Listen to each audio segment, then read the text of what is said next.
আপনার কাছে বাংলাদেশের প্রতিরক্ষা ব্যবস্থা কেমন? আমাদের এয়ার ডিফেন্স সিস্টেম নিয়ে আপনি কি বলবেন?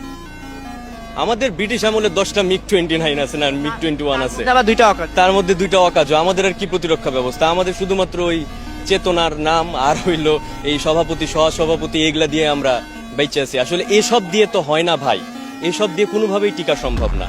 আমাদের যাওয়ার জায়গা নাই, যার ফলে আমরা দেশ ফেলে তো পালাবো না, কিন্তু মরার জোগাড় হবে, এই যা।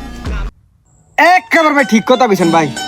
এই সোনার দেশে সভাপতি আর সভাপতি হিসাব করলে ভাই জনসংখ্যাতে বেশি হইবনি, জনসংখ্যাতে বেশি হইবনি, মানে কর্মীতে বেশি হবে সভাপতি বাংলাদেশে ভাই। আর যে 71 চেতনা ভাই এইটাই সারো ভাই। ইন্ডিয়া পাকিস্তান এরপর চীন মানে বাংলাদেশ আশেপাশে যত রাষ্ট্র আছে মায়ানমার টানমার সবগুলো রুলে দেন ভাই আমরা 71 চেতনা দিয়ে, ঠিক আছে? চেতনা পাওয়ার, হ্যাঁ এটা চেতনা পাওয়ার।